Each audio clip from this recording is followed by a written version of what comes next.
The following is a presentation of the Championship Racing Network.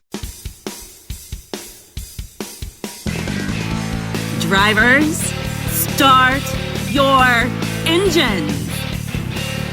Pull those belts down tight one more time, warm up those tires, hit your marks, and let's go racing, boys and girls. Nascar, Indycar, Formula One, Formula E, and NHRA Racing Talk. This is the Championship Racing Network. Now here is your hosts, Steve West and Matt Nicholson, with producer John Myers. Well, hi. How's everything going? We're still learning. Big. Trying to. Yeah, we're trying to. You know, little hiccups here and there. We got it. It's all good. Welcome into it. Last show of January. Not even the end of January 2022. Yes, we are. Wow. Well, welcome to it. And welcome to racing, officially. That's right. Racing has actually gotten underway. Mm-hmm. We'll talk about that. We got plenty of news. We got some rumors that we're going to get to. And we promised that we're going to do what we did a couple of weeks ago. We're going to do an after-the-show show. So those of you that are, for example, fans of ours and follow us or subscribe to us, I should say, on our YouTube channel, just go to YouTube, type in Championship Racing Network. You can hit subscribe. You get a notification of any time that we post anything to that particular channel. We're going to do a specific after-the-show show where we're going to talk a little bit of, let's just call it a rumor regarding Formula One in the United States. So we'll get into all that and more, but plenty to get to during this particular show. We appreciate you joining us. I'm Steve West. That is Matt Nicholson. Hello, hello. How you doing after last week? I'm getting there. And then there's our producer, John, who also was out last week, did a fine job of putting us up on YouTube from the house. We thank you very much for that. You're welcome. You feeling better? No, I'm suffering from COVID brain cramps. Brain cramps. I got you. You're not the only one. That's just it. I'm not so certain that it's a COVID thing. I suffer from those all the time. And I haven't been diagnosed with COVID. So. Hey, welcome to the show. Let's get into the racing side of it. And this is something new for our new listeners here on our new home for 2022 and hopefully for a long time to come. Usually, I mean, if you've listened over the last couple of weeks, you know that we just basically got right into the news. And it'll vary which series that we cover depending on what we kind of think the biggest story might be. But when it comes to racing, we actually had a sanctioned race of one of the series that we covered last night. We will kick it off by talking about the racing and the racing schedule for that particular weekend. So that's where we're going to kick off. 2022 season got underway in Formula E. Their seventh season got underway in Diriyah, Saudi Arabia. 21 turns, 1.55-mile-long street course laid out just outside of the downtown area. For those of you that get the CBS network, Sports Network, you might have caught this last evening. Quick recap. Shows the Mercedes dominance of Formula One might be extending to Formula E. Mm-hmm. The pairing of Nick DeVries and Stoffel Van Dorn claimed a 1-2 finish in the 2022 season opener. Jake Dennis claimed third in his Avalanche Andretti. It's nice to see Andretti finally making some waves, it appears, in Formula E. Stoffel Van Dorn happened to be leading, but late in the race, he missed out on his second attempt to go through a temporary power boost area, which is known as the attack mode loop.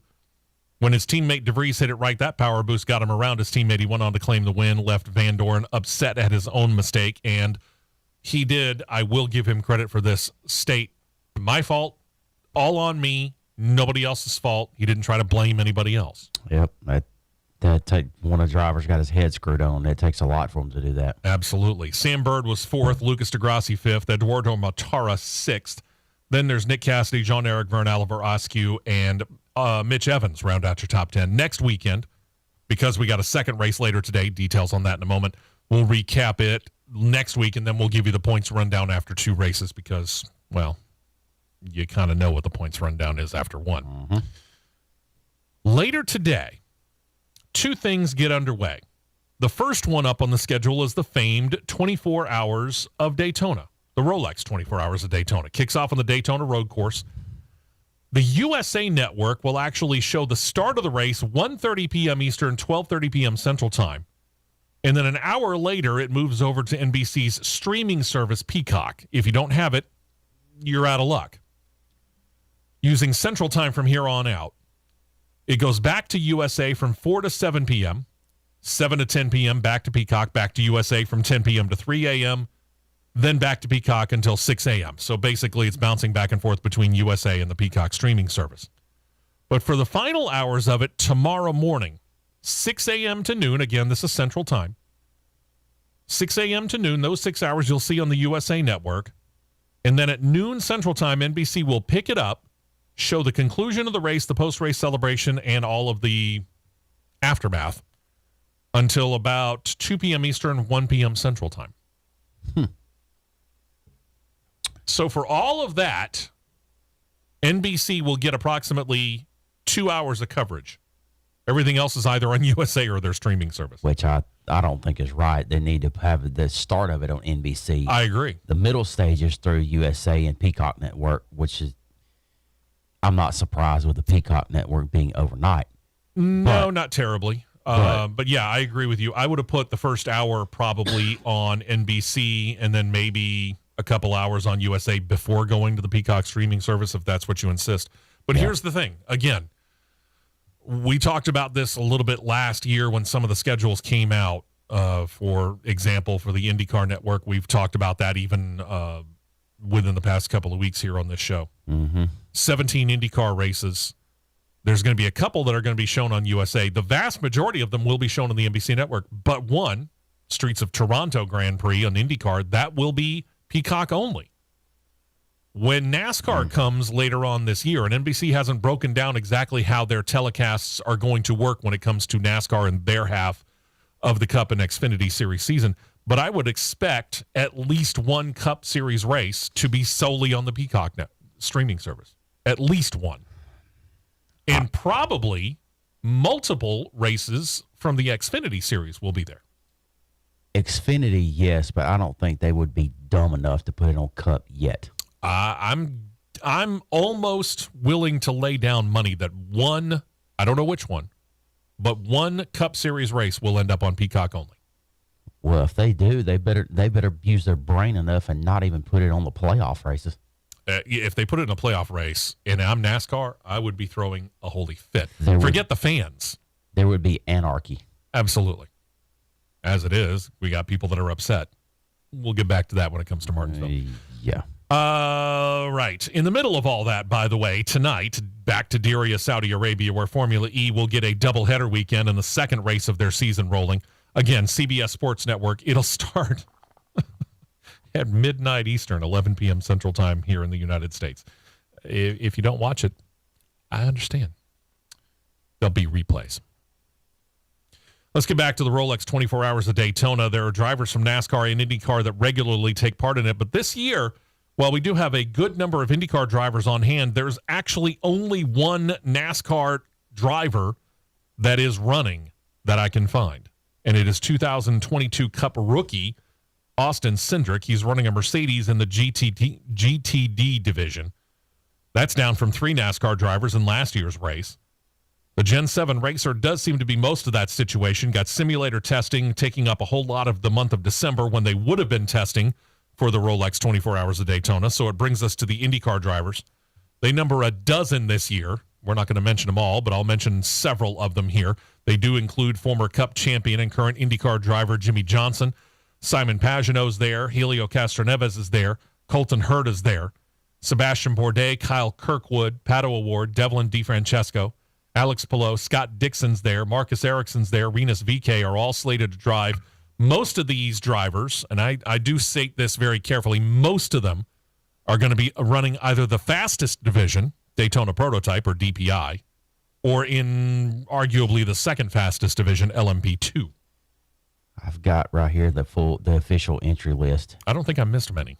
You say you hit Sebastian Bourdais, Scott Dixon, Alex Palou, Marcus Ericsson, Kevin Magnussen. No, missed Kevin. Kevin's driving a Chip Ganassi car. In what division? DPI. Okay. Alexander Rossi. Missed him. He's in the 10 car with Wayne Taylor. And that'll be DPI. Yeah, there on the DPI division, there's only one car that has 3 drivers. Everybody else has 4. Oh, yeah. The 31 car, which is the pole-sitting car, kind of ironically. As it turns out. You did get Johnson. We actually have a former Formula E driver in the field. Oh, do we? Tom Blomqvist. Oh, okay. He's paired off with Castroneves and Pagano in the 60 car. Okay. Let's see here. LMP2 is really nobody. Yeah. Let's see. Paddle Awards in a Dragon Speed car. Okay. Dragon Speed, I think, has abandoned their thoughts of getting into IndyCar. Let's see. Or if they haven't, they've certainly delayed them to at least 2023. You got Gabby Chavez is in the LMP3 Andretti car. I haven't heard Gabby's name in a while. Yeah. Let's see here.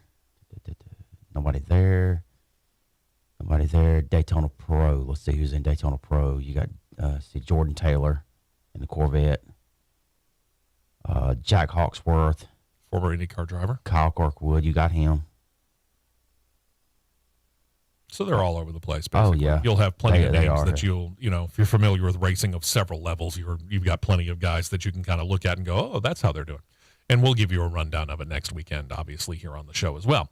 But let's get into the news side of things here, and we start off in the Cup Series. Cup Series has informed us, specifically Fox has informed us of their 3-man announcing booth for their part of the 2022 season. 2 of them we know. One of them is on a rotating basis. Why, you ask? Well, Mike Joy, he returns to the role that he's held with Fox since they started airing NASCAR back in the 2001 season. He is once again joined by former Cup Series driver Clint Bowyer. But for this year, there is no Jeff Gordon. See, the 4-time Cup Series title winner has stepped away from broadcasting to move back into a role at Hendrick Motorsports. He is Rick Hendrick's right-hand man with the title of vice chairman. This is Rick Hendrick's preparations, basically, for stepping away from it whenever that happens.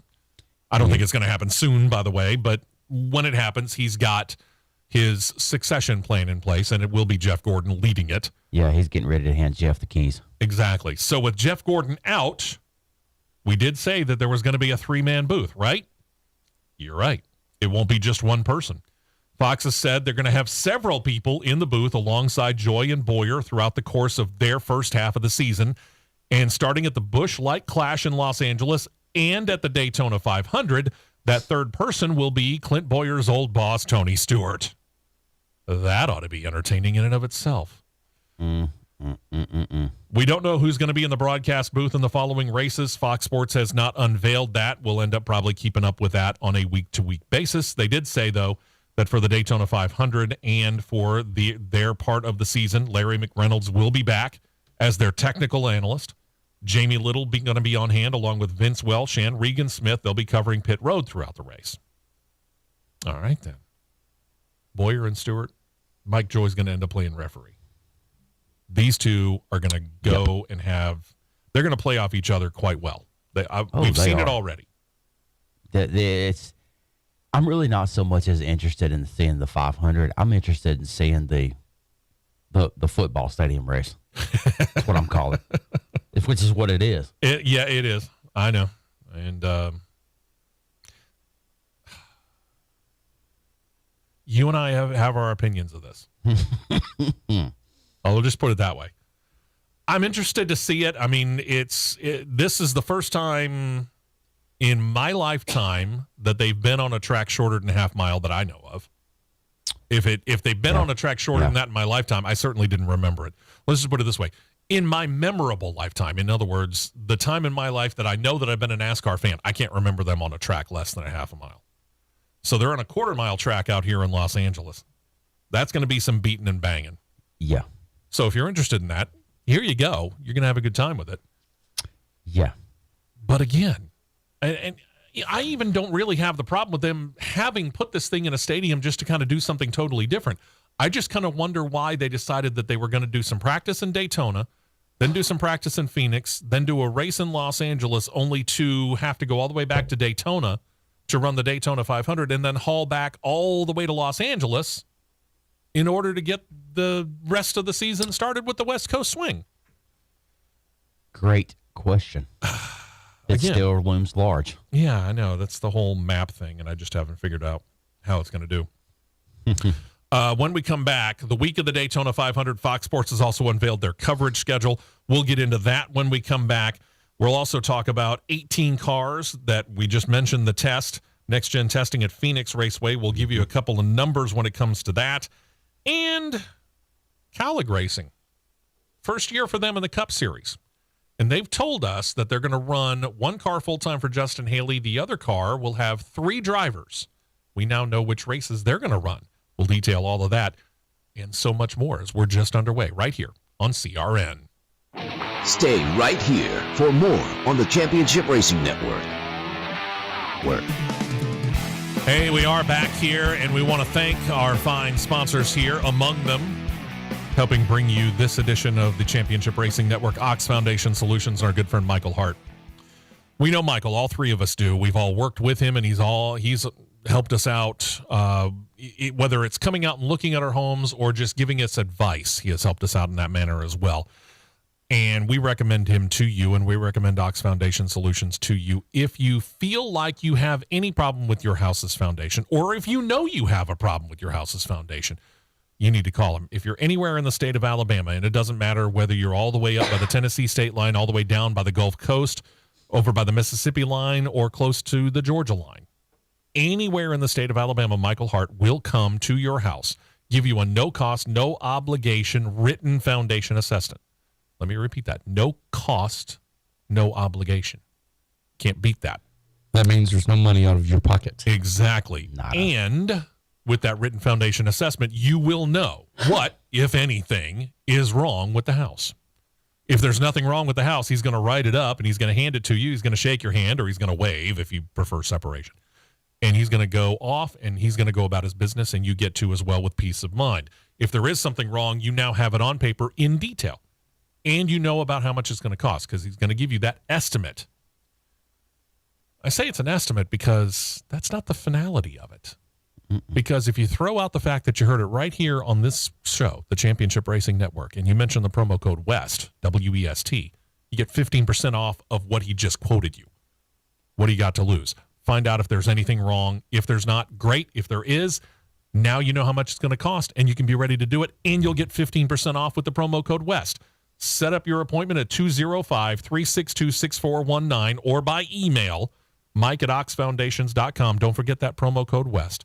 The phone number again, 205-362-6419 or by email, mike@oxfoundations.com. Make sure you tell him you heard about it right here on CRN. We were talking about Fox Sports, 3-man booth. First 2 races, Busch Light Clash, Daytona 500. It is Mike Joy. Happy to have him back. Clint Boyer, who really, I think, did quite well last year. Yeah, he did. He seemed very comfortable behind a microphone. Yep. And with Jeff Gordon out as vice chairman of Hendrick Motorsports this year, it'll be Tony Stewart. Clint Boyer and Tony Stewart together again. Oh, boy. Oof. Should be entertaining in and of itself. Well, the week of the Daytona 500, Fox Sports has unveiled their coverage schedule Tuesday, Wednesday, and Thursday, up to and including the duels for the Cup Series. All of that's going to be on Fox Sports 1. Friday's action has practice for all 3 series on Fox Sports 1 and the Camping World Truck Series season opener Friday night. That'll be on Fox Sports 1 as well, as will all the races for the Camping World Truck Series that we know of. Mm-hmm. They have been known to put 1, sometimes 2, usually Talladega, Camping World Truck Series races on the main network of Fox, but they haven't said whether they're going to do that yet this year. Right. We'll find out. Right. Saturday, ARCA Menard Series and Xfinity Series both get their seasons underway. Both of the season openers for them aired live on Fox Sports 1. Then for Sunday, NASCAR Race Day kicks everything off with the coverage at 11 a.m. Eastern Time. That's 10 a.m. Central. Then moves over to Fox from Fox Sports 1, 1 p.m. Eastern Time before giving way to the Daytona 500 on Fox. Starts 2:30 p.m. Eastern, 1:30 p.m. Central Time. So there you go. Now you're ready for 3 weeks from now? Yep, 3 weeks. Because this weekend, I always do this kind of by Super Bowl. So this weekend is the AFC and NFC championship games. Next weekend is the Super Bowl. Then you've got the Daytona 500. Correct. So really 2 weekends from now. Correct. Hey, what do you know? We're that close, ladies and gentlemen. We're that close. Not far away. And then NASCAR decided that they were going to announce an update to the 2022 penalty tier system. Now, they've been using L1, L2, and L3 for the past couple of seasons, right? L1 being the most lenient or the lesser of all the penalties, whereas L3, which they have rarely handed out an L3 penalty. They have, but it doesn't happen often. I mean, you got to talk about one egregious mistake upon somebody's part to get an L3 penalty. Yeah.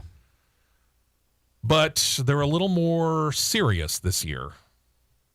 L3 penalty, again, reserved for the worst of the worst. Things like tampering and or counterfeiting of the next-gen car's single-sourced parts.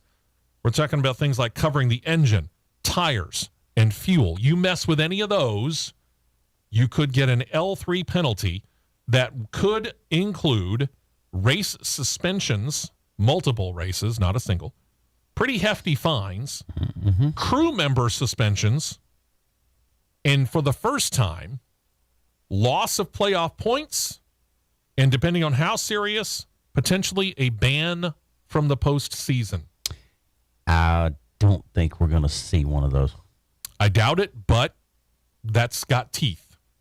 That right there speaks to those teams who especially believe that they've got the horse or the horses to be able to put one or maybe multiple cars into the playoffs. Right.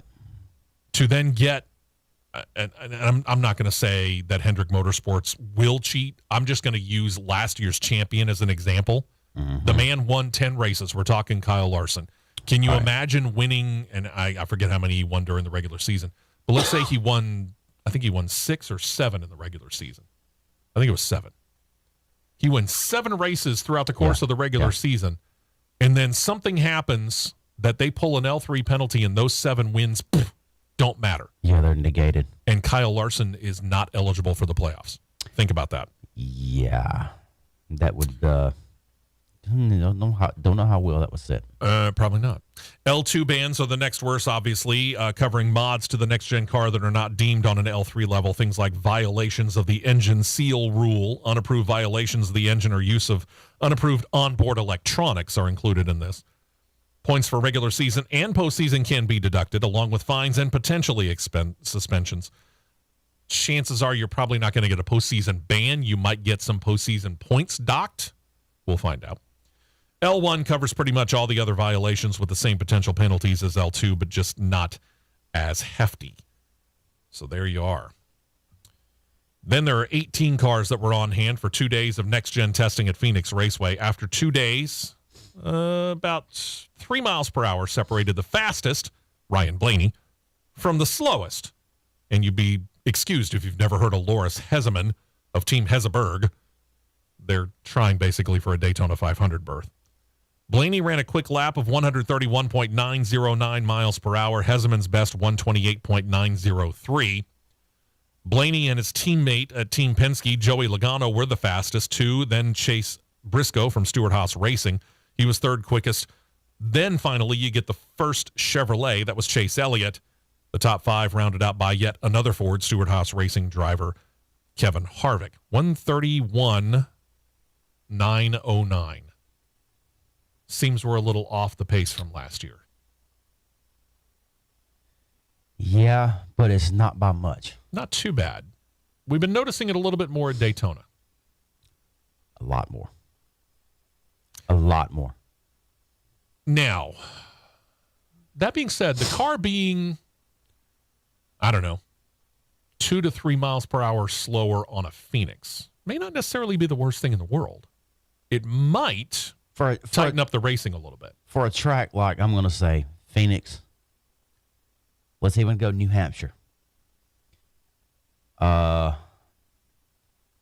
You really can't say Worldwide Tech at Gateway because you really have no comparison to it to use. Yeah, the Cup Series, I don't think the Cup Series has ever raced there. No. So they have nothing to work on from the history. It wouldn't be fair to say Richmond because Richmond It's has generally pretty tight. Richmond's generally overall pretty tight. Yeah, Bristol, Martinsville, kind of the same thing. Yeah, pretty much, yeah. I mean, to me, we're looking at the mile tracks, Darlington, Dover, Yeah, like we go New Darlington, Hampshire, yeah. and longer, where I think that the mile per hour difference is going to show up on the speed charts. It'll show up quicker. But the question becomes, again, does it make the racing worse? I don't think it makes the racing necessarily worse. No. It might actually tighten the pack up a little bit more. Well, with the package that they're using, with the short spoiler, You seem happy about that. it's going to make the cars harder to drive, and you're going to have to get elbows up. Yeah, a little more driver involvement here, and that's what they've been asking for. The drivers want to be more involved. You know, they don't want it to be just who's got the best equipment. We want to know who the best driver is. I mean, because with 550 horsepower and a parachute spoiler on the back of the car, You're talking about poking a big hole in. I mean, anybody could drive it. Sure. It's easy to drive. It just point, turn, plant. Right. And that back end is planted. Yeah. Point it on the straightaway, turn it in the corner, plant it off the corner. Yeah. I mean, you really have to be overdriving a corner. I'm not talking about overdriving the car necessarily. You got to be overdriving a corner to get that car loose with that humongous spoiler on the Because the one thing that you didn't see very much of was single car accidents last year. No, not a whole Or lot. actually the past 3 or 4 years. You might actually see a few more of them. We saw more than one driver spin out For sure. in practice in Phoenix. For sure. Expect to see more of it, especially at a place like Los Angeles, where you're trying to put 550 horsepower down on a quarter-mile track. Yep. Have fun with that. Bubba Wallace was also on hand. He finished about mid-pack in the speed charts, which you said was actually a good sign. And you think mid-pack on the speed charts a good sign? You might have missed the fact that he had shoulder surgery on his right shoulder the very day after the 2021 season ended. He admitted he was a bit nervous about getting back in the car because he didn't know how his shoulder was going to react. But he said actually there was no pain, and he was actually very comfortable throughout the practice session. And he gave a whole lot of thanks to his physical therapist for putting him through a very tough regimen to help get him ready for this 2022 season. Then that brings us to Cowlick Racing, their first year in the Cup Series. 2 full-time cars. We've talked about this. They're going to put the number 31 and the number 16 out there. We've already told you the number 31 is going to have driver Justin Haley all year long, as he also competes for the Cup Series Sunoco Rookie of the Year honor. Kind of get the funny feeling he's got it, but we'll see. The other car is going to be the number 16. Used to be an old Roush Fenway Racing, or I guess now we could call it RFK Racing number, but Cowlick Racing got the rights to it. This car will feature 3 different drivers, 2 from Cowlick's Xfinity operation. Those are AJ Allmendinger and Daniel Hemrick, and they're also borrowing Noah Gragson on loan from Junior Motorsports in the Xfinity Series. He'll fill out the rest of the season. We now know how the schedule breaks down for these 3. Allmendinger gets the number 16 in the Clash. Then he's back in it at Phoenix for Circuit of the Americas, Richmond, Martinsville, spring race, Dover, the All-Star race. He'll be the one driving at Worldwide Tech Raceway at Gateway when Cup Series finally visits there. Sonoma, Nashville, Road America, New Hampshire, the Indy Road Course, Watkins Glen, Bristol, and his Cup Series efforts will wrap up at the Charlotte Roval. So as we kind of predicted, AJ Allmendinger gets a pretty hefty amount of the road courses. He doesn't get them all, but he gets a pretty hefty amount of the Cup Series road course races. Yeah. Daniel Hemrick actually has the fewest Cup Series races of the 3, but he will get his chance at the Daytona 500 in the duels and the 500 itself. Then he's also in the car at Auto Club Speedway, at Vegas, Talladega, Darlington, Daytona again, Darlington again, and Talladega again. The 500 is a fair trade, You in my think so? opinion. I take the 500. I take shorter starts, but get the super speedways. I take that all day long. I got you. This leaves Noah Gragson again on loan from Junior Motorsports for the following Cup Series races. He's going to be the guy in the second Cup Series race at Atlanta Motor Speedway when we unveil the new configuration. He had luck there last year, but last year was the old configuration in the old surface. But this is going to now mimic this is now going to be a virtual de facto super speedway race. They are running the super speedway package of Daytona and Talladega at Atlanta. But touching on something on Justin Haley that I thought I saw on social media, he was not granted rookie status for 2022. Oh, was he not? He was not, no, because he made 31 of 30. He started 31 of 36 races while vying for the Xfinity title. Wow. So they declared him. He didn't. There was no set criteria. They decided on a case by case basis, and they decided that he had been past his rookie status. Okay. They've been a little lax with that over the course of the past few years. They really have. So I kind of, I kind of thought they would be lax again, but they didn't. Noah Gragson, again, we said starts at Atlanta, then he goes to the Bristol Dirt Race. So his tour, some interesting debuts. Then he does Kansas, Charlotte, Atlanta again, Pocono, Michigan, Richmond, Kansas again, Texas, Vegas, and he'll be in that car at Homestead, Miami, Martinsville, and the season finale in Phoenix. Again, these two cars, both the 31 and the 16, have charters. They're guaranteed to be in every single race this coming year. As good as he is, let me rephrase that. As good as he has gotten at Homestead, Miami. Yeah. I wouldn't look too far past him. Probably not. I wouldn't look too far past him. And knowing what Matt Collig has been able to build over there and the organization that Collig Racing has become, it wouldn't surprise me if Collig Racing in their debut year wins multiple races as an organization. I don't know how the driver breakdown would be, but it wouldn't shock me at all if they won multiple races this coming year. I would say personally that Allmendinger would get another one before anybody else. Even before Haley? Yeah. Okay, then. We'll find out. I would say even before Haley. We mentioned Martinsville. When Allmendinger and all the rest of the Cup Series guys race at Martinsville in the springtime, it's going to be under the lights, which I'm good with that. Yep. Here's the controversial part. It's not going to be a 500-lap race. Track officials cleared it with NASCAR, and it is now officially the Blue Emu Maximum Pain Relief 400. This marks only the second time that the Cup Series in NASCAR, or the top level of NASCAR, will run a 400-lap event at Martinsville, and the first time that they ever did it was way back on October 28th of 1956, when a driver by the name of Jack Smith won the race. Every other race that the top level of NASCAR has ever run at Martinsville has been 500 laps. Mm-hmm. When this news came out, not everybody was happy. Seems that some people were saying, are we going to get 1/5 off of the tickets that we are going to pay for? Well, don't count on it. No. Just saying. And I get it. We've gotten used to having 500 laps at a Martinsville. I get it. But you got a 7:30 p.m. Yeah. Is it Eastern time? 7:30 Eastern. 6:30 p.m. Central start time.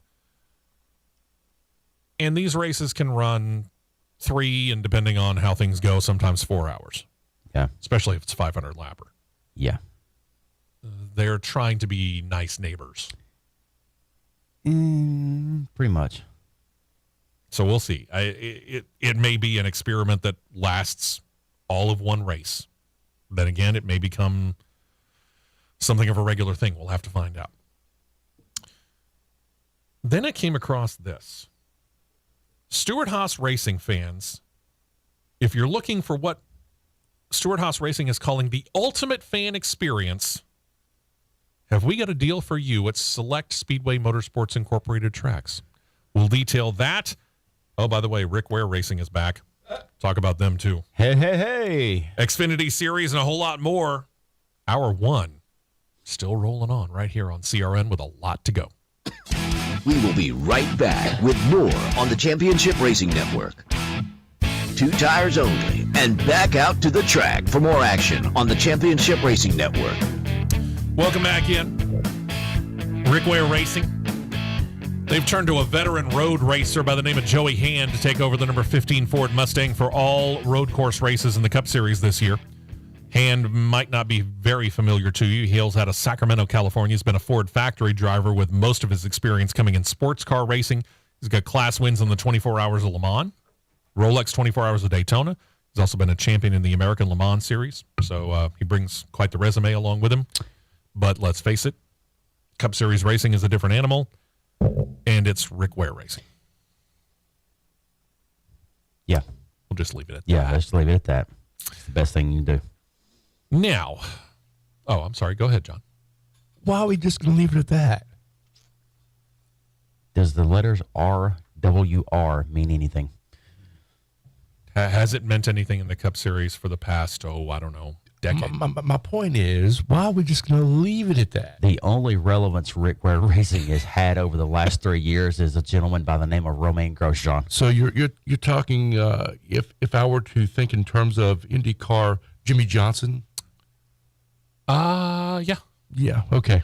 Yeah, that's about right. Yeah. It's a good equation. For major Stewart-Haas racing fans who want the ultimate Stewart-Haas racing fan experience, go on to this website. Go on to StewartHaasRacing.com. They're the team's official website. But instead of stopping there, do StewartHaasRacing.com/fan-suite, SUITE. Seems that for the starting price of $525, you can get into a climate-controlled suite where you can see the racing at select Speedway Motorsports properties. We're talking Atlanta, Charlotte, Bristol, Las Vegas, Texas. Fans who buy in not only will get a great place to watch the racing, and it is. We've been in suites before. Mm-hmm. The race day experience includes track tours, VIP appearances, team gift bags, and more for $525 a ticket. Brett Frood, who's the Stewart-Haas Racing president, said this, quote, "Our fans are so integral to the DNA of NASCAR, it's important that we continue to mine unique world-class experiences for them. We're proud of the continued collaboration and partnership with SMI, and our focus is on elevating the fan experience and holistic access to our sport." Wow, Brett, you went into the thesaurus for that one. Yes, he did. All right. I like the idea. Price is a little Just steep. a little bit steep for that. Again, I'd like to know all the details because they just said track tours, VIP experiences, team gift bags, the suite, and more. Yeah. What's the and more? But wait, there's more. Yeah, I know. But I don't wait, know, there's more Maybe that we don't know about. I don't know. Maybe a start in a cup car for crying out loud. I think it'll be just shy of that. But one thing to tack on that I Might be fun if they got you a ride along. that'd be great. But I'm driving in the left-hand seat, not the right. Yeah, you'll have to talk to Kevin Harvick about that probably. I think I'd rather talk to Cole Custer instead of Kevin Harvick about that one. But one thing I seen yesterday starting to get pretty hot on social media. Yeah. Yesterday afternoon and late last night, dealing with a Cup Series. Does anybody remember the little team that used to be called Team Extreme? Now they're now called New York Racing, with a gentleman by the name Vaguely. of John Cohen. Yeah, The vaguely. 44 car that got stole out of the hotel parking lot in Atlanta a few years ago. I That remember team. that. That team. That team. Well, they're apparently making a chargeback to start for the Daytona 500 Oh, really? through an alliance with none other than, and I'm sorry, but Richard Childress Racing. Okay. Do we want to take a wild guess which driver was spotted at the shop getting fitted for the seat for the car? It's been so long since we talked about them. I can't remember who they had in the car the first time. JJ Yaley. I'm going to say it wasn't Matt Nicholson. It wasn't Matt I Nicholson. wish it was. Yeah. Yaley? It was JJ It was. Yaley. Okay. It was Yaley? Really? I don't remember that. Yaley Okay. was the primary driver for the car. Who might they pull for this one? I don't know. Who? As our boy John Roberts always says, stick with the Biff. Really? Greg Biffle. Greg Biffle, per Candace Spencer of whatever that site is, a place she writes for now. Yeah, don't know. But Greg Biffle was spotted at RCR getting fitted in the seat for the 44 car. Okay. If that 40, Richard Childress Racing Equipment with Greg Biffle. They've got a half decent shot of making the 500. I would say just barely better than 50%. Well, and again, I'm not basing it on the Team Extreme. they've got very little to almost no track record. I'm basing it on the Richard Childress Racing equipment. True. And the driver. True. That's it. We'll see. Yep. Got to make it through the duels. Yep. You ain't got a charter. We know that. To the Xfinity Series, where the final appeals officer for NASCAR heard and has ruled on the appeal from Mike Harmon and Mike Harmon Racing. If you didn't hear about this or if you've forgotten about it, this regards a penalty that was handed down to him back on November the 22nd. Seems that Harmon ran one of his Xfinity racers during an exhibition run around the track that included new and old race cars at Rockingham Speedway. This is a track that NASCAR has banned drivers from practicing on, number one. But Mike Harmon and Mike Harmon Racing argued that this was, again, an exhibition run where they went about as fast as you might go out on I-20. Maybe not even. If that. Because, again, you've got some old race cars out there that, let's just say, probably haven't been run in many, many years, and they didn't want to do anything that might actually end up messing up the cars. True. So, again, maybe about as fast as the speed limit on I-20. Maybe. Yeah. What in the world is Mike Harmon going to get out of running an Xfinity Series car at Rockingham at most 70 miles an hour? Nothing. Zero. Absolutely You'll learn nothing. squat. And especially when the car that he had out there was a Dodge Challenger bodied car. Exactly. So a couple of years ago, he's not even running that body anymore. Yeah. So it went through the first appeals process. NASCAR denied the appeal. Well, he appealed again. This goes to the appeals officer, the single guy, not the panel. This is Roger Warner. He did claim that there was indeed a rules violation. In other words, he was running a race car on a track that NASCAR had banned practicing, quote unquote, on. But allowed that NASCAR had modified the rules as of January the 22nd, and that ruling actually allows him, Roger Warner, to change the penalty. So he did. He rescinded the monetary fines and the suspensions.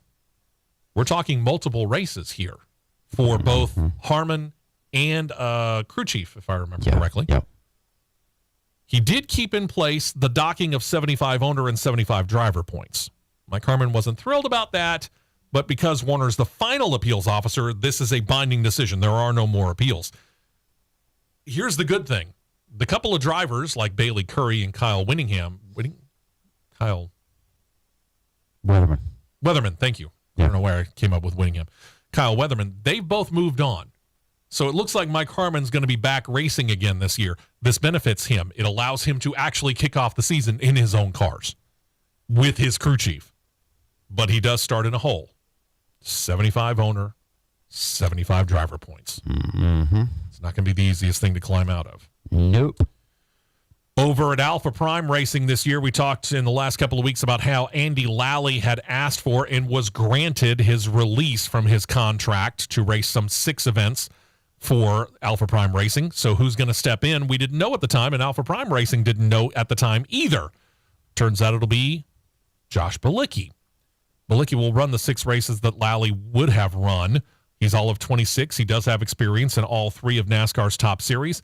He's slated to drive 4 road course races and 2 oval events in the number 44 Chevrolet Camaro.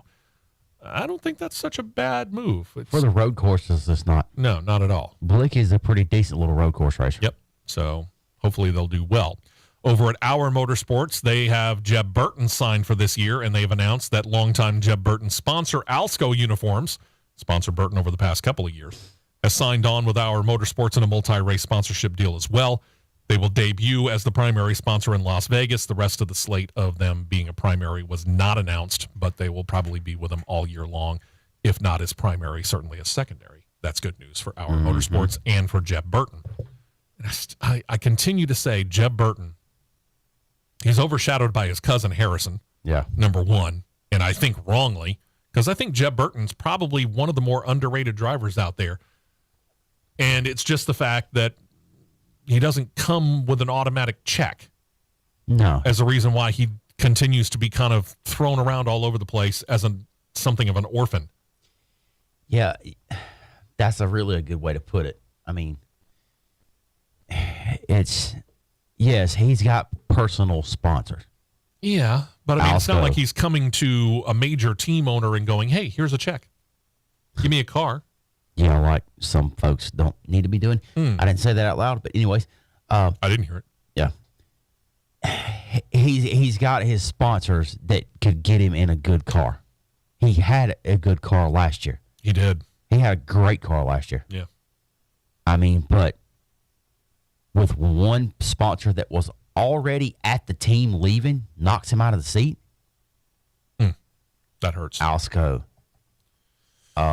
State water heaters, as they say it. Thank you, Wad Button. LS Tractor. He didn't even win the race in the Nutrient Ag Solutions car. He won it in the LS Tractor car. I know. So you tell me. It's amazing to me that they didn't step up and help him out because they saw what he could do in that car. I mean, yeah.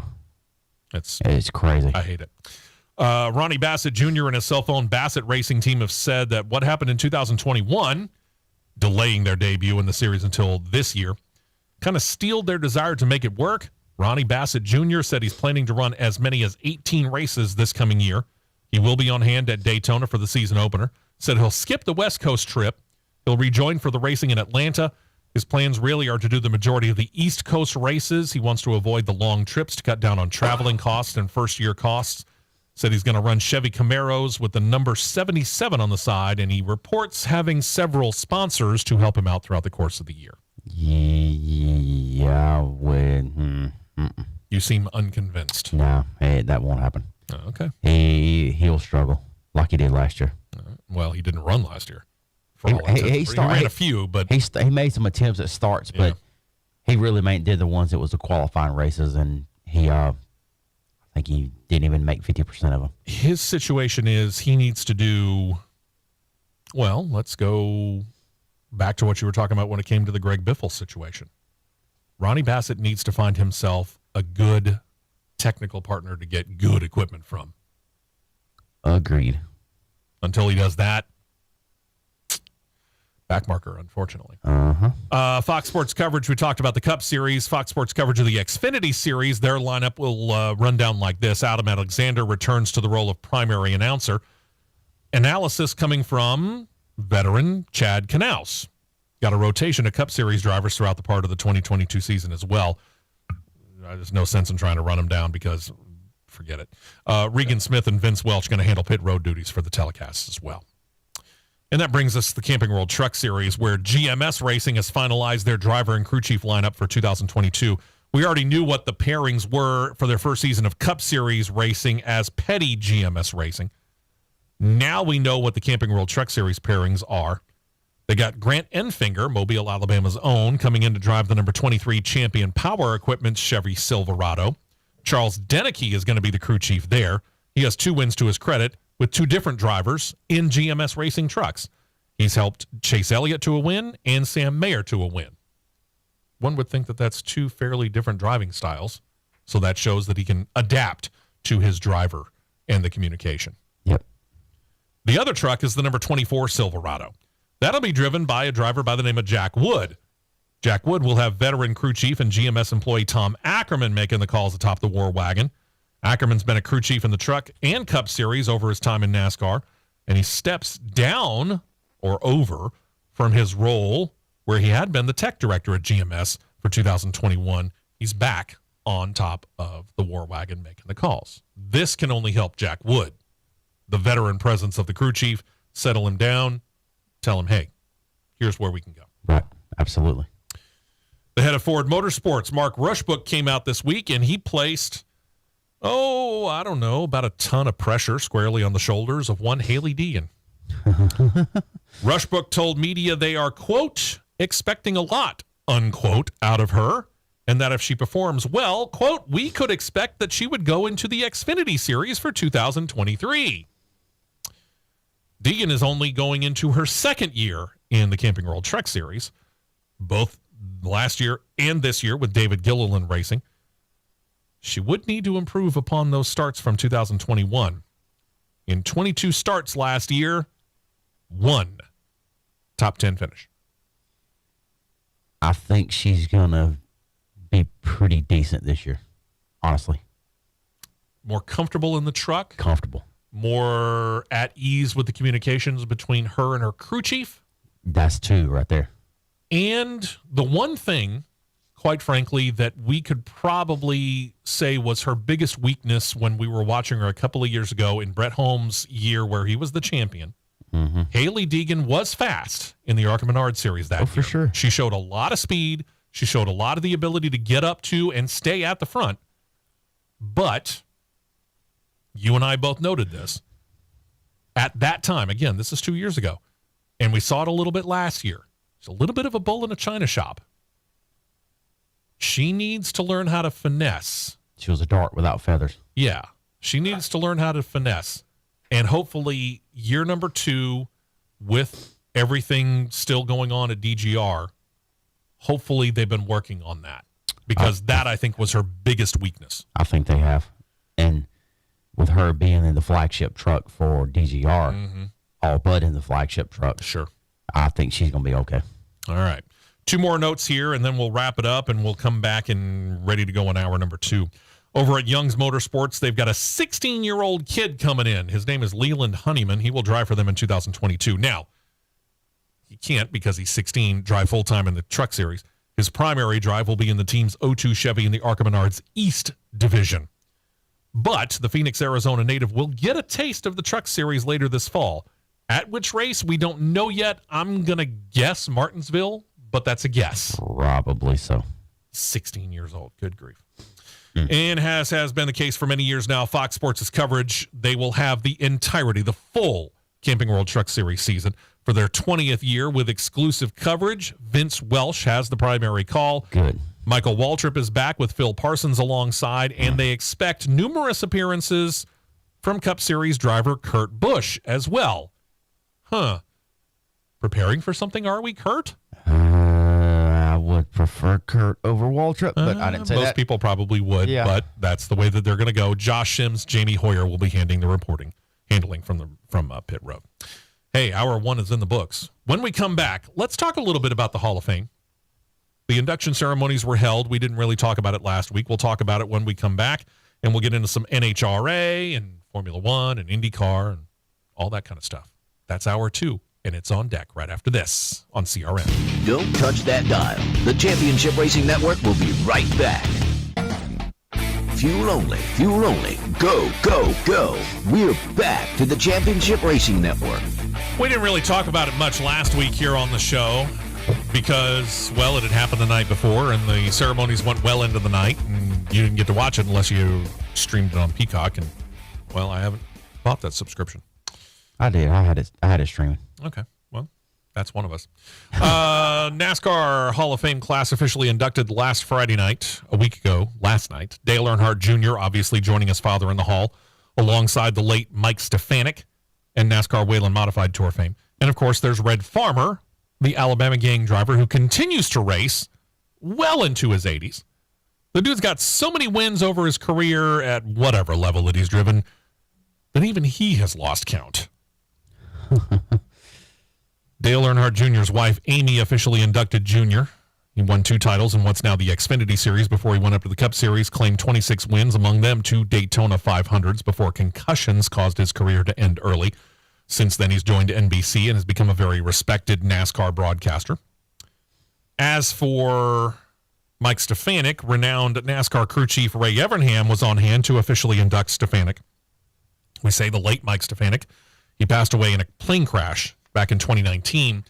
His widow, Julie, was on hand, represented Stefanik, who made his mark in the Whelen Modified Tour. He actually holds NASCAR's Whelen Modified Tour all-time wins record and poles record with 74 and 48 specifically. And as far as all of the NASCAR sanctioned series, sorry, Richard Petty, Dale Earnhardt, and Jimmy Johnson, it's Mike Stefanik who's got the most all-time titles. He's got 9 titles to his name on the Modified Tour. More than deserving, and quite frankly, I think a couple of years too late. Absolutely. When it comes to him being inducted into the Hall of Fame. And then there's a guy who, well, probably should have been in pretty early too. How about Red Farmer? Yep. Yeah, we know Red Farmer, obviously, from Talladega Short Track. He chose a good friend of his by the name of Tony Stewart to officially induct him. Leave it to Smoke to go a bit off script when he goes in and starts to talk about inducting Red Farmer. He actually had to go and mention his manager in his own speech because Smoke said he had mistakenly left him out when he himself was inducted into the Hall just last year. Then he got back to business. As for Farmer, he is known to have anywhere from 700 to 900 career wins over his long racing career. He's obviously co-founder of the famed Alabama gang. He's had his chances at the top level of NASCAR, but I got to respect this. Over 13 seasons of running some 36 races in the Cup Series, he said that he actually had, oh, by the way, a couple of races in the early years of what we now call the Xfinity Series. Despite racing for some 75 of his 89 years and claiming a number of wins that he has, he never won the top levels of NASCAR. But he said he did get multiple offers to race full-time in either of the top two series of NASCAR. He said he wasn't shy about why he turned down those full-time opportunities. He claimed he was never offered a full-time car in what he felt was up to his very own high standards and routinely turned those full-time offers down. I got to respect that. I respect it too, and then I'll let you finish this up, and I'll tell you my thoughts on it. Get this. This is the 10th time that Red Farmer has been inducted into a Hall of Fame. NASCAR Hall of Fame, and also the National Dirt Late Model Hall, the International Motorsports Hall of Fame. He was also listed among NASCAR's 50 greatest drivers and NASCAR's 50th anniversary. I mean, how he did not get inducted into this Hall of Fame earlier, I don't know. It was crazy, but hands down, and this is not speaking out of any bias level, Red has had the best overall acceptance speech in the last 5 years. Okay. I mean, from the sense of being... I could easily see this. From the sense of having his humor, because I've been around him several times, had lunch with him, dinner with him quite a few times. From a sense of humor level, you got to know how Red is. Sure. You know, talking about in the ARCA races he would run late 80s and early 90s. Mm-hmm. His analogy was, he said, the way these ARCA races went and the way as crazy as they used to be in the late 80s, early 90s, he said it'd be like sitting in an electric chair with a drunk playing with a switch. You knew it was going to happen, but you didn't know when it was going to happen. That was his analogy. I believe it.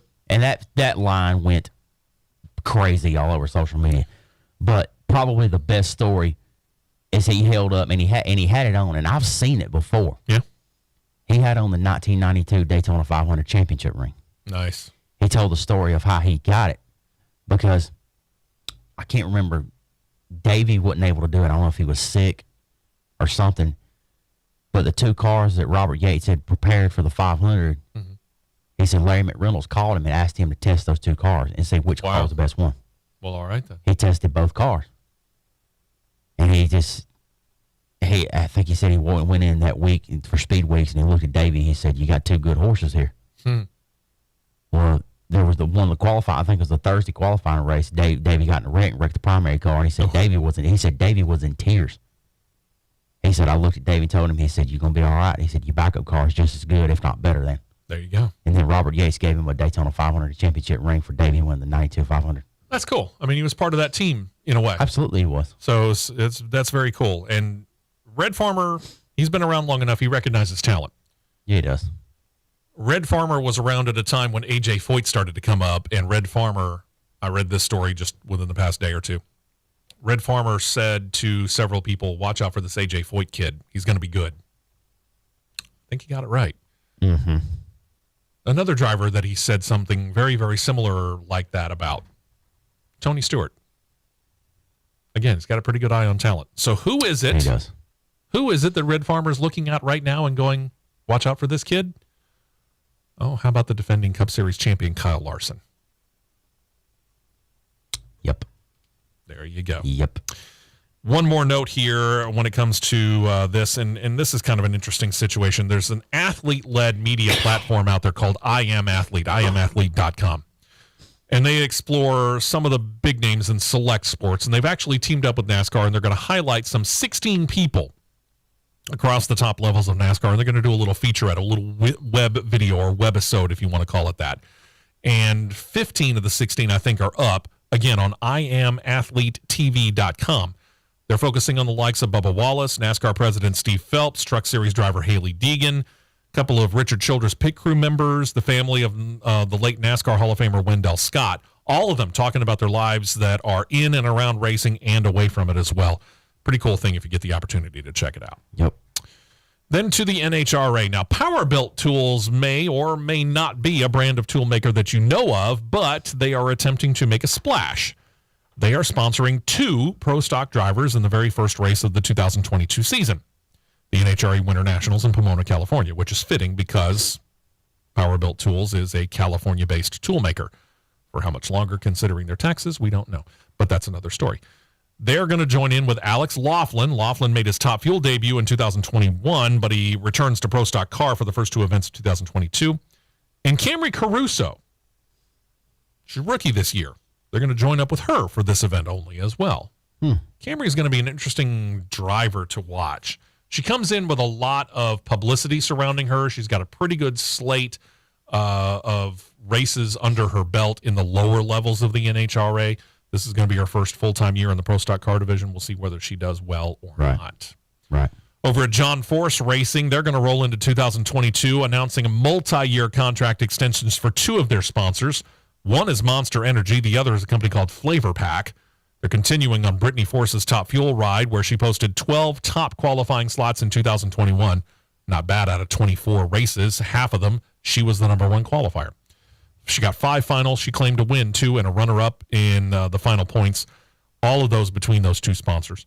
She's had Monster on her car since 2015, Flavor Pack since 2020. Also, over on Austin Proc's Top Fueler, the Force team has unveiled 2022 sponsors Montana Brand and Rocky Mountain Twist. They continue a partnership that actually began back in 2019. Montana Brands is actually a sub-brand of Rocky Mountain Twist, which is a brand that is owned by Flavor Pack. We're starting to see all of this coming together, right? Mm-hmm.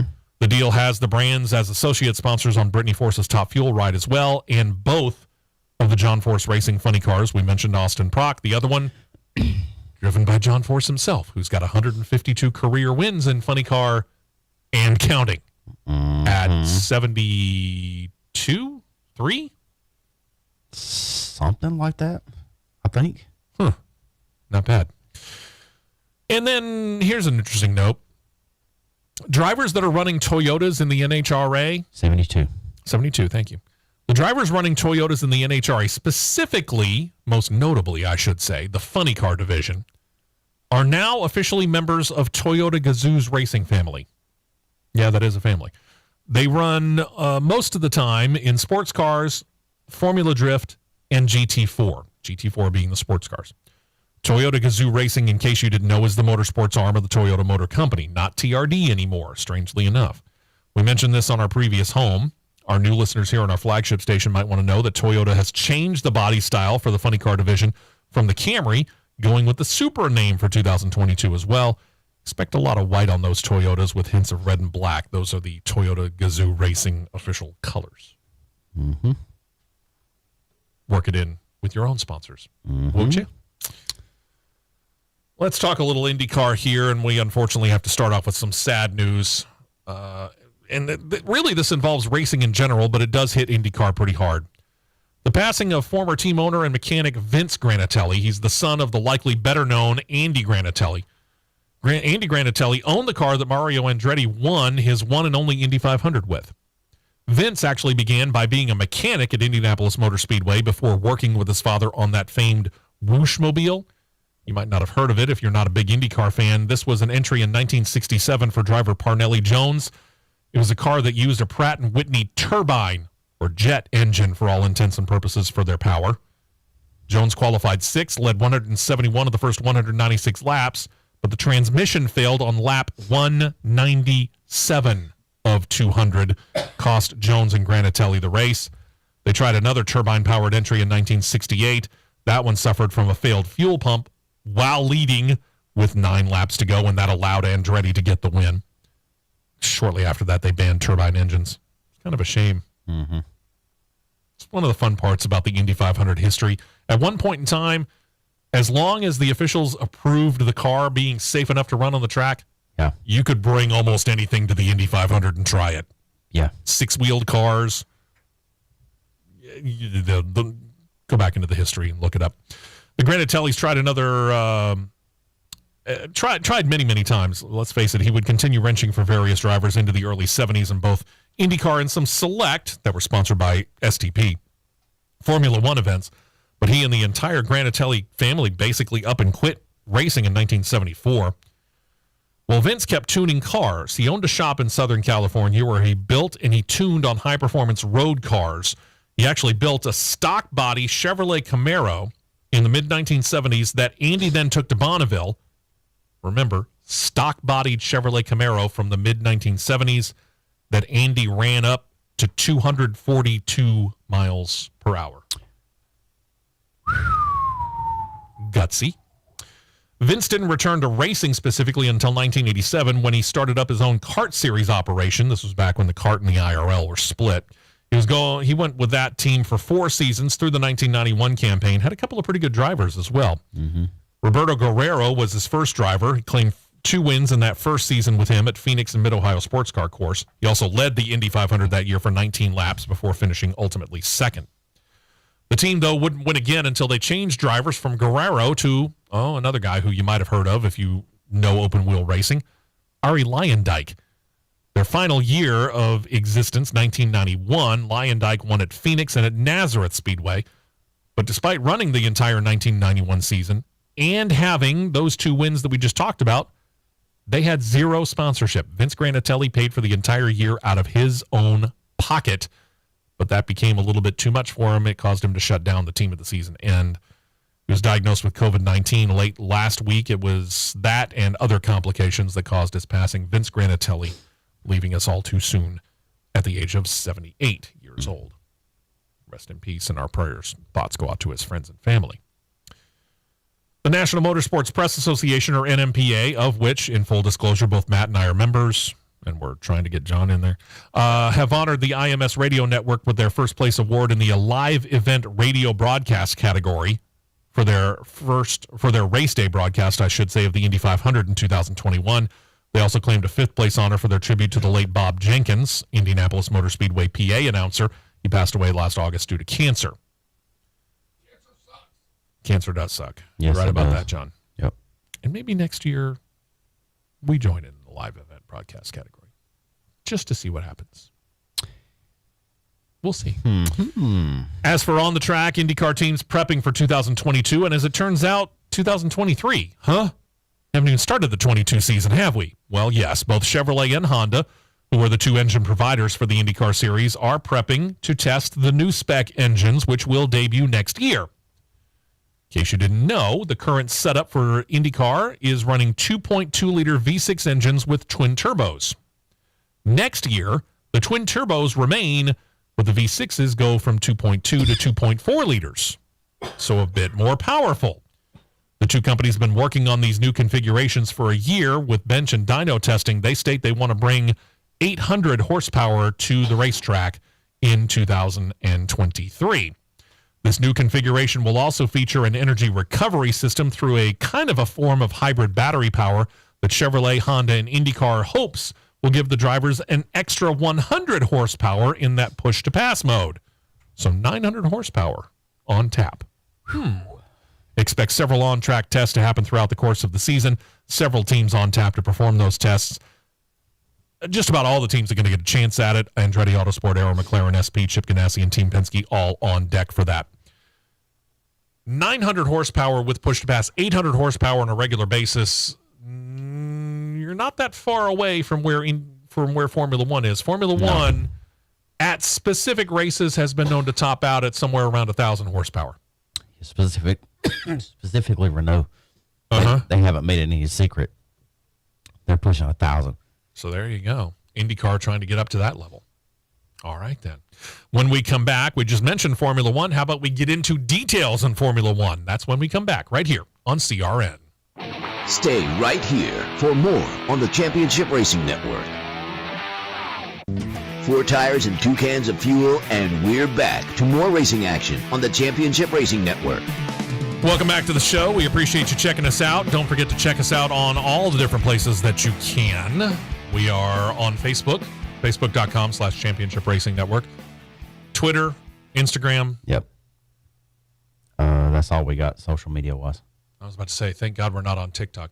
crnradio.us. That's our website. That's the big one. Yep. Don't forget YouTube. Look up Championship Racing Network. Subscribe to it. It's free. Doesn't hurt you at all. And check out all of our postings up there, which we are going to have an after the show, which means that for those of you that are on YouTube, we're going to be talking about some stuff that we're not talking about during this particular broadcast. Bonus. That's right. Bonus stuff. That's why you want to subscribe.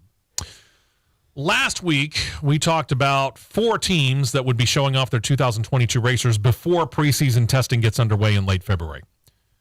A 6th team. That's right. Now we're up to 6 of the 10, choosing to show their cars off before then. First up is AlphaTauri. They decided to show their cars off on Valentine's Day. Nothing says I love you, honey, like, hey, let's go check out this car unveiling. Anyway, drivers Pierre Gasly and 2021 rookie Yuki Tsunoda are said to be on hand for the unveiling of the cars. The team is hoping will improve upon their 4th place finish in the standings of the 2021 Constructors' Cup. Yeah, that would fly over real well with my wife if I lived in Europe. Hey, honey, let's go to dinner. Where do you want to go? Oh, let's go to this really nice steakhouse in London. Oh, wait, we have to stop by AlphaTauri to go check the car out. Yeah, we're going to do that first. Yeah, we got to do that first. Here's the thing, and don't get me wrong, AlphaTauri, I love the fact that you want to improve upon your 4th place standing in the Constructors' Cup, but I think of the 3 teams that are ahead of you, Mercedes, your sister company, and really the primary under Red Bull Racing's banner, Red Bull, and Ferrari. You want to talk about an uphill climb? Good luck. Yeah. With their announcement, though, they joined Mercedes, Ferrari, McLaren, and Aston Martin in taking the wraps off in a showcase before putting them out on the track. And then Alpine said, you know what? Me too. The French team chose February the 21st, which is only 2 days before they get that first workout on the track in 2022. Driver Fernando Alonso and Esteban Ocon are back with Alpine this year. They're hoping to climb up from 5th place into the 2021 Constructors' Cup standings. Again, I'm looking at the teams that are ahead of you. It's an uphill climb. Yeah, just a little. But that being said, I wouldn't be terribly shocked, no disrespect to AlphaTauri, if Alpine did take over 4th. That's a good pairing of drivers that they got there. Yes, yeah. But again, it's an uphill climb. Yep, I agree. We talked in the first hour about how NASCAR and Martinsville Speedway decided to drop from 500 to 400 laps the spring race at Martinsville because it's going to race on Saturday night under the lights in Martinsville. They're kind of trying to be nice to their neighbors, among other things. Well, then there's preseason testing in Barcelona, Spain. Now, remember, Europe, I'm going to try to be kind on this, but I'm going to come right out and say this. Europe has been, let's just say, ridiculous, over the top, ridiculous. There you go, in their COVID procedures. And that means that fans that have traditionally been allowed to get in with tickets priced lesser than the regular season races are not going to get the chance to do that this year. Officials in Barcelona have decided, they say, to err on the side of caution, choosing to keep the fans out of it this year. But on top of that, in another really bad move by some official in Formula One's front office, you won't even get television coverage of it. They consider this less an all-out test, but more of a shakedown. There you go. There we are. I tend to agree with that. Yeah. Your Liberty Media, U.S.-based company, owns the commercial rights to Formula One. Yep. They have been doing so much right, truth be told, over the past 3-4 years in trying to get Formula One to become much more fan-friendly. They've seen what NASCAR's done. They've seen what the NHRA. You want to talk about the ultimate when it comes to fan accessibility. Ladies and gentlemen, we present to you the NHRA. But NASCAR does a good job of getting the fans involved and keeping them involved and allowing them a lot of almost unprecedented access to the participants. Just go to Big Bill's Garage at Talladega Superspeedway. You know what I'm talking about. Yep. IndyCar's done a better job of it. You get paddock passes to go to Barber Motorsports Park. You can literally walk right up to the ropes. You can't go in, obviously, because they're working on the cars, but you can walk right up to the ropes and you can watch them as they're preparing the cars to get on the track, and you never know. You might come across a driver or two. Formula One, on the other hand, has acted like their drivers are made out of gold and crystal. My gosh, we can't let you get that close. You might break them. Yeah. Liberty Media recognized that, and for the most part, they have done, again, for the most part, a very nice job of starting to allow more fan accessibility when it comes to Formula One. Some people have done some stupid stuff. Megan Thee Stallion, some rapper, last year at Formula One. Yeah, that was wearing basically fishnets over her undergarments on pit road. And decided to have her bodyguards out there on pit road where nobody's going to mess with you. Yeah. And when, who was it? I can't remember who it was that was going to try and do an interview. Martin Brundle, thank you very much. When Martin attempted to approach her for a quick word, she's a celebrity on pit road at a Formula One race, her bodyguards shoved him away.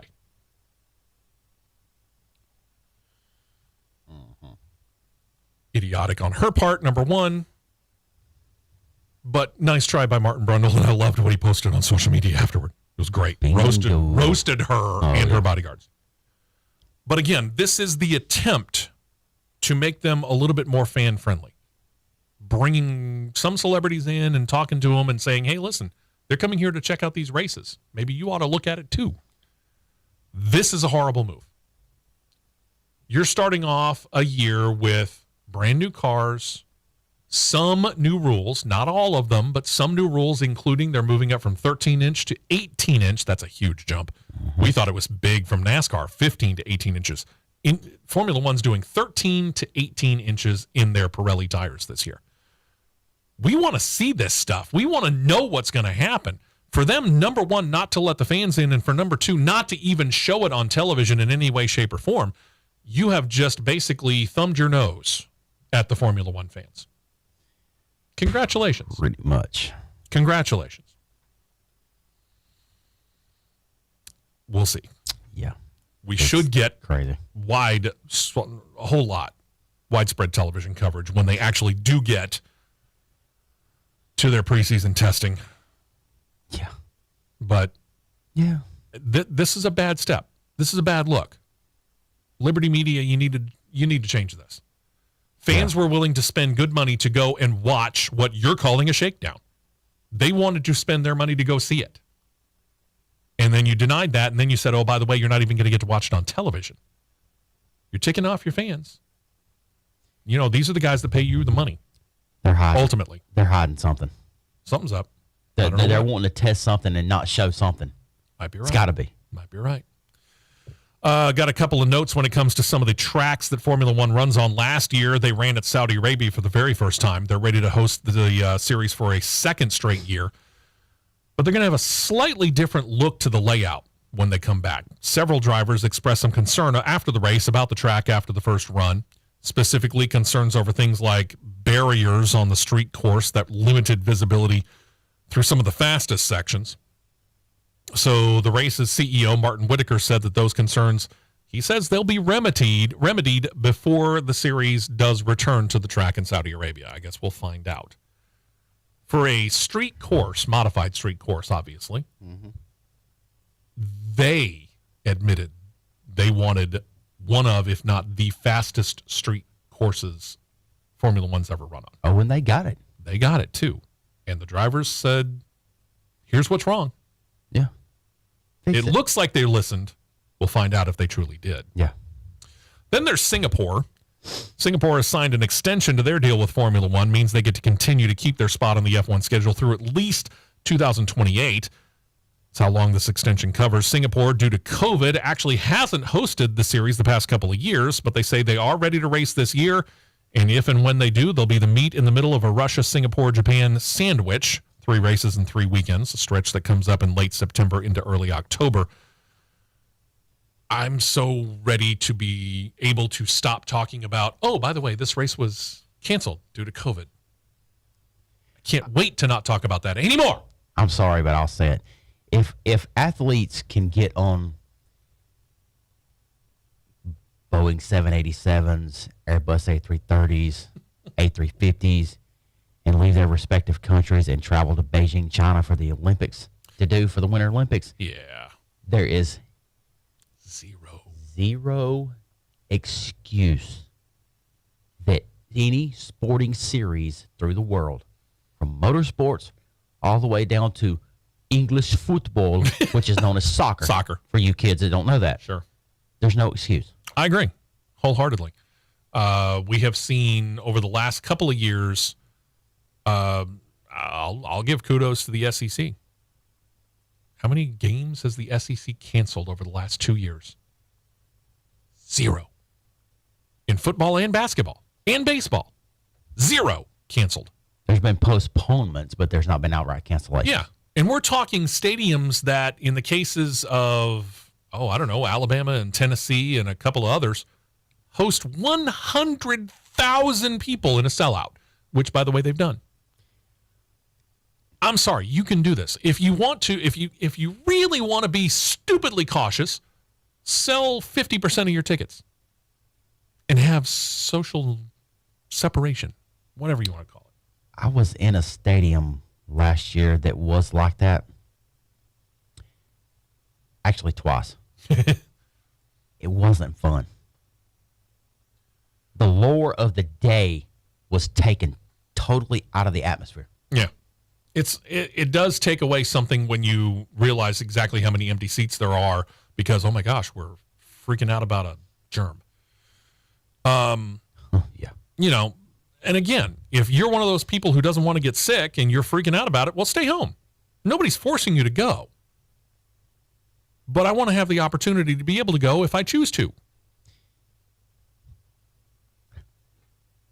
Considering, and I'll leave my final saying, considering I just got over it by the technical diagnosis, I can't speak for the man across the table from me. Sure. I can't do that. No, and I wouldn't presume to either. He's there. He's got a microphone. He can speak for himself. But it felt like just a bad case of the flu. Mm-hmm. That's all it was. That's what I've heard. That's what it felt like. Mine wasn't even that. I was just lethargic and just totally non-energetic. I forget which one of you told me that you had a headache. I did. Okay, both of you had a headache. Yeah. Went with it. It was a killer headache. Okay. Like someone with a jackhammer and a drill right behind your eyeballs. When I got up on Thursday morning, I started feeling rough about 11:30, 12 o'clock Wednesday night. I'm going, okay, I feel a cold coming on. But when I got up Thursday morning, I was like, wow, it hurts to walk. Mm-hmm. It hurts to walk. Yeah. Then I'm like, all right, okay. Got checked out. I'm like, yeah, that's what I figured they probably said it was going to be. Yeah. Well, and if you look at the stats again, and this even relates to the comorbidity factors that they all talk about. 90% of the people that pass away due to this are age 60 or above. Okay? That's 90%.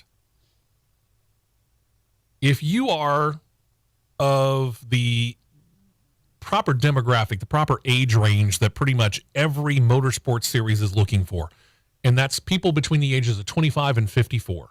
Yeah. The chances of you actually dying, contracting, it's one thing. The chances of you actually passing away due to it go way down. Way down. Substantially. Okay? And again, I'm not telling you that you shouldn't be cautious, that you shouldn't make the preparations that you deem necessary. I'm not telling you to go get a shot. You want to get a shot? Get a shot. You don't want to get a shot? Don't get a shot. I'm telling you, take the precautions that you deem necessary. But I'm not going to go around in whatever's left of my life.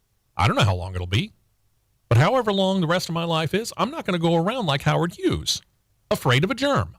I'm going to live my life. And that's that. And I hope you do too. Mm-hmm. And I'll say this about about Liberty Media. I just threw them kind of under the bus when it came to the whole Barcelona situation, which I think was probably more Barcelona and officials in Spain than it was Liberty Media.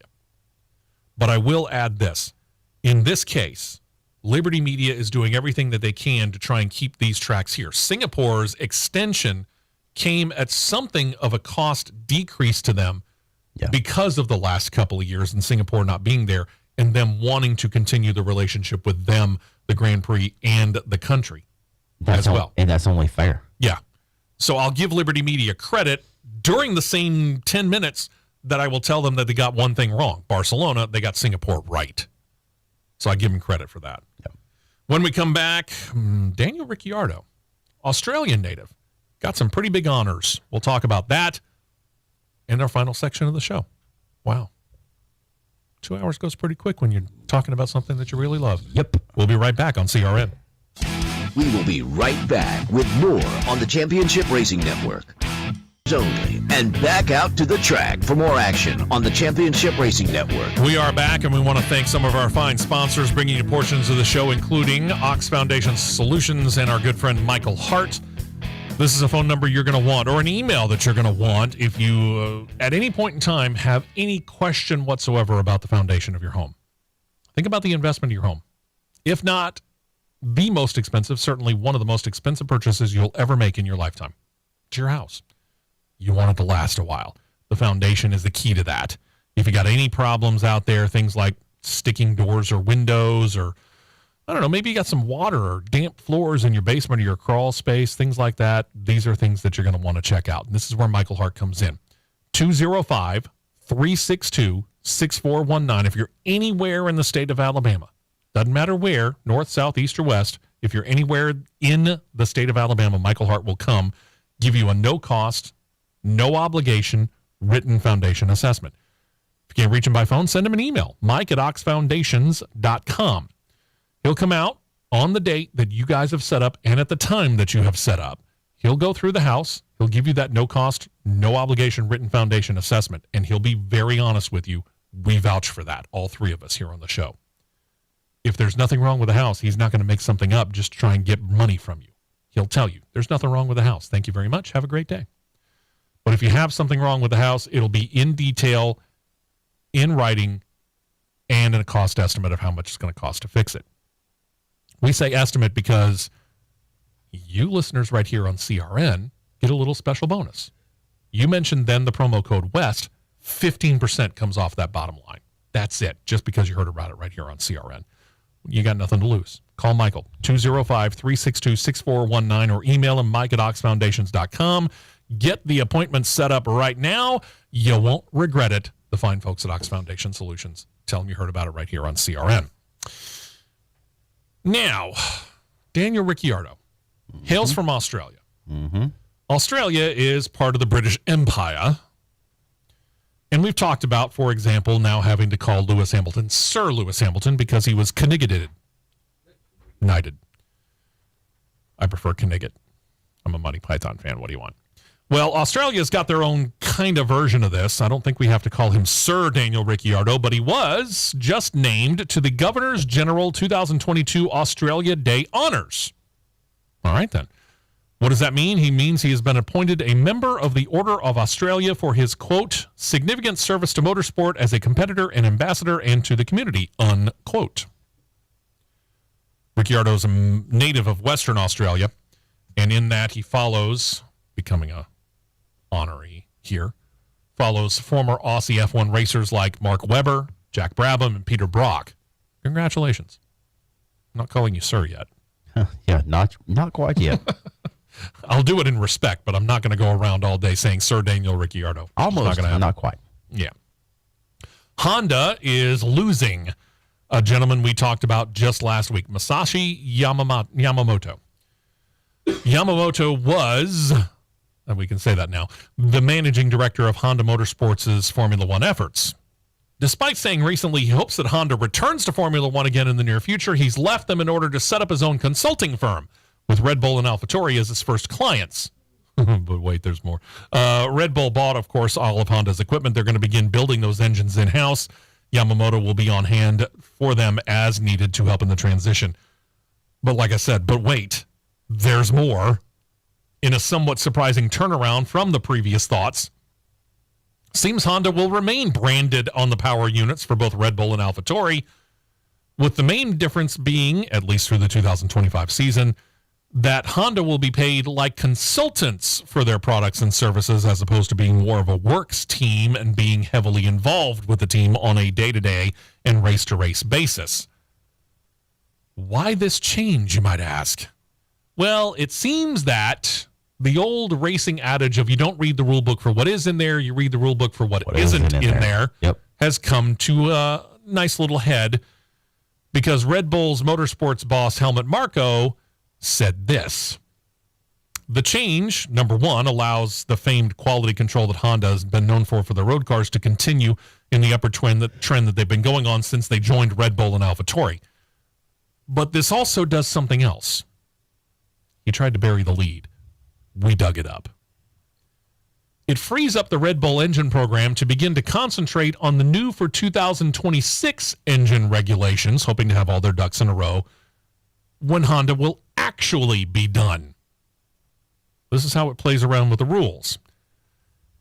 Instead of becoming Red Bull powertrains as a new for 2022 team, they get to continue under the Honda banner while also continuing to talk to the VW group, continuing to discuss them coming into the series as an engine provider under the Audi and Porsche brands. By waiting, and in order to further entice VW to join in, they could introduce a new for 2026 Red Bull powertrain hybrid engine, which would get them a monetary boost to help them further along with their development because they would be new for 2026 and therefore be considered to be, well, needing maybe a little help. That's what I call reading the rule book for what isn't in there, boys and girls. Yeah, it politics. Uh-huh. Yeah. I got to give them credit, man. You might look at it and go, well, Red Bull's not hurting for money. You'd be right. But they figured out a loophole, and they're going to take it. Oh, yeah. If I had read the rule book that way, I'd have done it too. Absolutely, and then some. I mean, this is within the rules, and it benefits you. Knock yourself silly. Go for it. What does this do for Masashi Yamamoto? We don't know. We haven't heard. We think that he may still be leaving Honda to set up his own consulting firm, but he may have changed his mind. Oh, Masashi. We'll find out. Yep. And FIA officials have not made the move official, but they said that they could replace 2021 Formula One race director Michael Massey before the 2022 season kicks off. They haven't decided upon actually making the move yet. See, this move comes out as the FIA continues, which Matt will have a little bit more on in a moment, to do that detailed analysis of the controversial 2021 season-ending race, which, needless to say, caused quite the controversy as to how Max Verstappen actually was able to win the race and hence his first Formula One driver's title. Michael Massey was roundly criticized for, first of all, making one decision and then later on in the very same lap, changing his mind when it came to, 5 cars that were at least one lap down, that were between Lewis Hamilton, who was leading the entire pack, right, and second place at that time, Max Verstappen. Mm-hmm. The difference here being, in case you missed it, Lewis Hamilton was running on medium compound tires that were some 30-odd laps old. Max Verstappen's team had brought him in, and he had brand new, remember, this is 1-2 lap sprint. I think it was one lap. I think it was a one-lap sprint. 1 lap shootout, yeah. And Red Bull had thought, hey, let's go for broke. They brought him in, put him on the softest compound tires, which means what? It means, yes, the tires will wear out faster, but you get the most traction. It's 1 lap. What do you care? Wear them out, right? Yep. Well, again, about 5 cars in between Lewis Hamilton, who was leading the pack, and where Max Verstappen is in second place. It was initially thought, and Michael Massey initially ruled, those cars are going to have to stay right where they are. So Max Verstappen was going to have to restart the race 6th, 7th in line.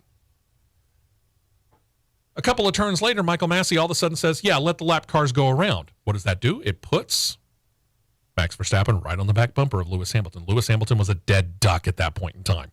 His tires were worn out. We had brand new soft compound tires on Max Verstappen. It was just a matter of when it was going to. It wasn't if, it was when Verstappen was going to get around Hamilton to claim the win. Mm-hmm. Again, roundly criticized. Mercedes actually put in an appeal to the FIA about that, which they then later withdrew. Right. But Michael Massey has been under fire. That leads to this particular situation, and it led the FIA to also announce this. 46 minutes ago, the FIA released through their social media channels their statement. At this stage, no decision has been taken on the outcome of the detailed analysis currently underway into the events of the last Formula One Abu Dhabi Grand Prix. As previously announced, the findings of this detailed analysis will be presented at the F1 Commission meeting in London on the 14th of February, after an open discussion with all F1 drivers, and then finally to have to be approved at the World Motorsport Council meeting on 18th of March in Bahrain under the authority of FIA President Mohammed bin Sulayem. Well, there you go. For what it's worth. I don't know, is this worth a whole lot?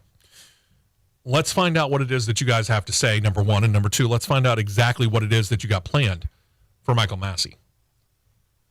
Charlie Whiting, he was the race director before Massey. He unfortunately passed away just before the 2020 season, I think it was. Yep, it was. And that's when Michael Massey took over. You got to make the change, Because I'm interested to see. I wish they would hurry up, because I'm tired of hearing Mercedes and Lewis Hamilton squall and cry still. Yeah. And then Lewis Hamilton, and Toto Wolff is on record as saying he's unsure if Lewis Hamilton is even going to come back this season. Yeah, I know. Lewis, do us all a favor. Grow up. Either take your ball and go home, or come back. Stop playing Brett Favre. Stop playing the victim. Yeah. Either do this. Either go cry in the little corner of your apartment or flat, whatever you want to call it, in Monaco, where we're all crying for you, trust me. Or get back out onto the track and go do what it is that you feel was taken from you in 2021, and go out there and try and claim your 8th championship in 2022. I mean, just grow up. And this is racing, boys and girls. You're not going to agree with every single decision that the race directors and the officials make. Talk to drivers in NASCAR, talk to drivers in IndyCar, talk to drivers in the NHRA, talk to drivers in literally any racing series around the world, be it on a major scale or a minor scale. They all have at some point in time or another disagreed with an official ruling. I can speak from experience. Get over it. It's in the past. Use it as fuel to move on for 2022, or go home. That's it. That's the way it goes. Can't put it any plainer, can't put it any simpler. Hey, Toto, if you're listening, buddy, if you know a way of how to skim the how to get the FIA super license points, let me know. Chalk me up for 40 points, and I'll go drive the car if Crybaby doesn't want to come drive it. There you go. Okay, there you go. We got a driver. And an American-based driver for Liberty Media. Half helmet will travel. There you go. And then there's the Race of Champions. Don't confuse this with the old IROC, or International Race of Champions. We all remember that very, very fondly, but it shut down in 2006, and it ain't going to be revived. The closest you're going to get is going to be what Tony Stewart and Ray Evernham have started in the SRX, or Superstar Racing Experience. We're talking about Race of Champions. This is where you get numerous drivers from all around the world to compete on a personal level and as a nation's cup, as they call it. Mm-hmm. And the United States has a team, and has had for many, many years. The Race of Champions gets underway in Sweden next weekend. I found this out. They're about 60 miles just south of the Arctic Circle. Oof. Where they're racing this. Oof. We thought we were cold this weekend. The U.S. team was supposed to, and I say this very, very purposely, supposed to consist of 7-time Cup Series champion and current IndyCar driver Jimmy Johnson, along with Travis Pastrana, who is known to NASCAR fans, but is probably more known for his off-road and extreme sports participations. Well, Pastrana, in that particular aspect, has had to withdraw from the Race of Champions because, he told media, he broke his back and hip in a base jumping accident. One would think that if you had known that you were going to be involved in the Race of Champions, you wouldn't have done something like base jumping. Yeah. But maybe that's just me. Yeah. I'm not going to speak for Matt or John, but me personally, if I were in Travis Pastrana's position, I wouldn't have gone base jumping until after the Race of Champions. No.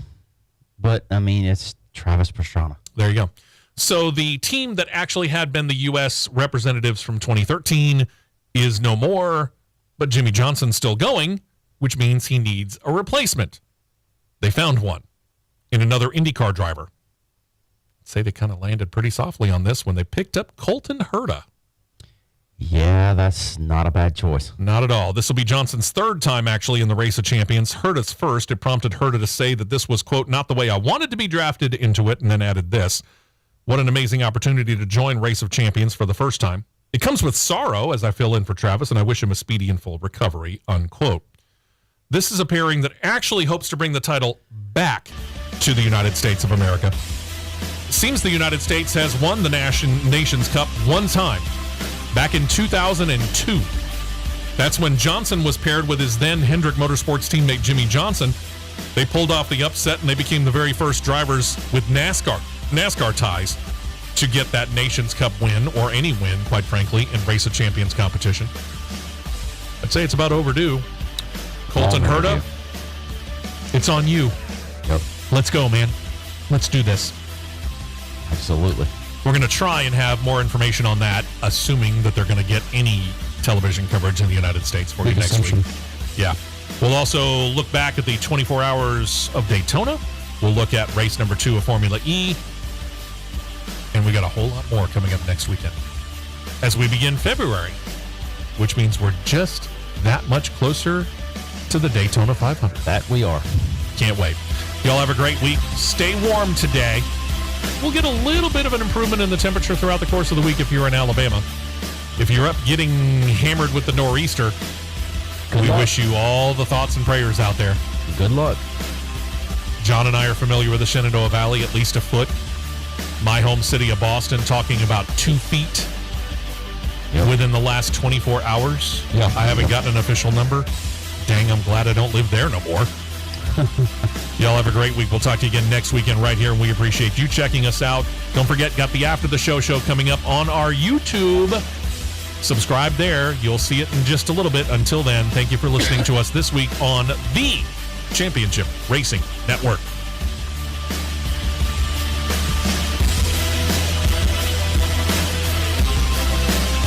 This has been a presentation of the Championship Racing Network.